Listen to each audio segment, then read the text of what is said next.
एक राजा के मन में आया कि लोग मरने के बाद कब्र के अंदर होता क्या है। जब व्यक्ति मर जाता है तो कब्र के अंदर रहता है, तो आखिर होता क्या है, मुझे मालूम करना है।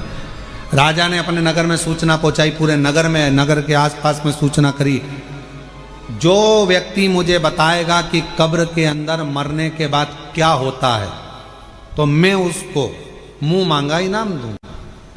अब राजा में इतनी अकल नहीं थी कि मरा हुआ व्यक्ति वापिस आके बताएगा कैसे कब्र में से निकल करके हुआ क्या है, पर उसने सूचना कर दी, कोई भी व्यक्ति कब्र के अंदर सो जाए और मुझे बाद में आकर बताए कि कब्र के अंदर क्या हुआ।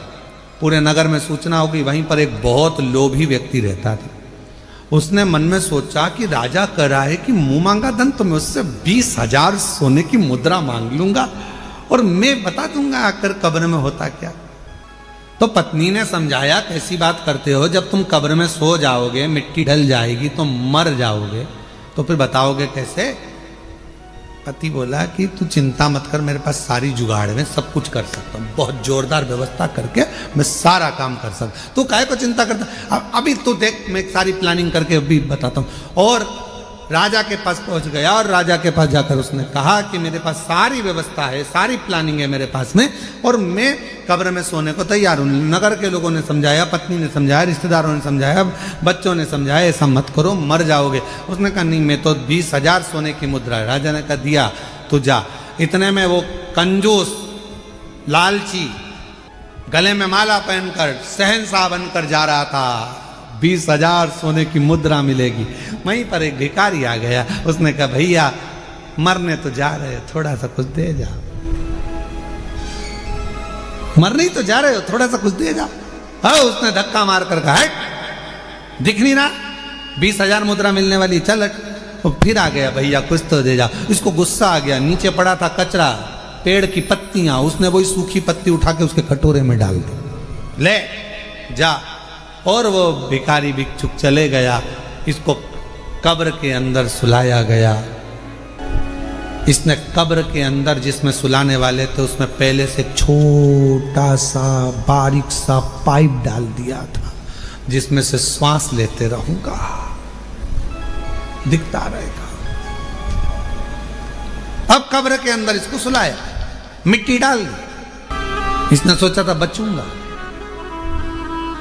उसी पाइप में सांप घुसने की प्रयास कर रहा था, जो इसने पाइप डाला था उसी में से सांप। इसने देखा इसमें तो सांप घुस गया, अब तो निपट गए। 20,000 सोने की मुद्रा चली गई। जो सांप अंदर आ रहा था उसको एक पेड़ की पत्ती रोक रही थी।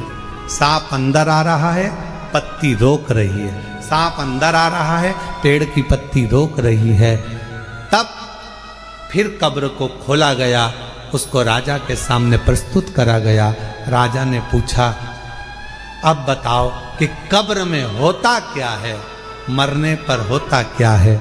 उस व्यक्ति ने कहा, महाराज जो दान किया होता है वो अपने आड़े आकर खड़ा हो जाता है और बचा ले। जो दान, जो पुण्य करा, जो सत्कर्म करा, जो कथा श्रवण कर रहे हो, किसी को पानी पिला रहे हो, किसी को टॉफी खिला रहे हो, किसी को बिस्कुट खिला रहे हो, किसी का मुख झूठा करा रहे हो, तुम्हारी जितनी सामर्थ्यता है उसके अनुसार तुमने किसी को अगर अन्न दान करा है वो अन्न दान हमारे सामने आएगा। किसी को समय का दान दिया है वो समय हमारे सामने आएगा। किसी को पानी पिलाया वो पानी हमारे सामने आएगा। कहीं ना कहीं हमारा किया गया सत्कर्म, हमारा पुण्य हमारे सामने आकर खड़ा होता है। वो लालची और वो व्यक्ति, लोभी व्यक्ति, लालची व्यक्ति और वो व्यक्ति जब जा रहा था, एक वृक्ष की पत्तियां उठाकर भिखारी के कटोरे में देकर चले गया।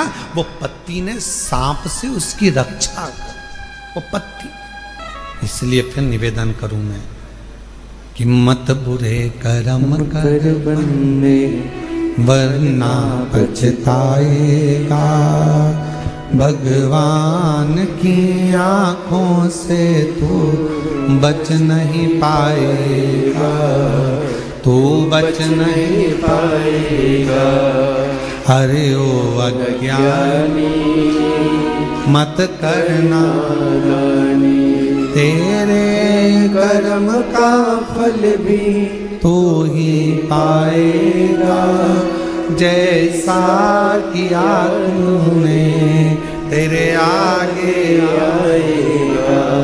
मत बुरे कर्म कर बंदे वरना पछताएगा।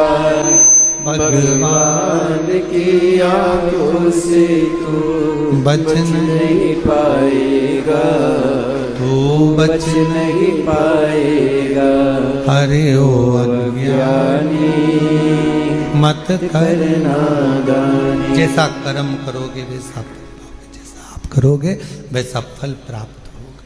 जैसा कर्म करोगे वैसा फल आपको मिलेगा। कुछ कर चलो।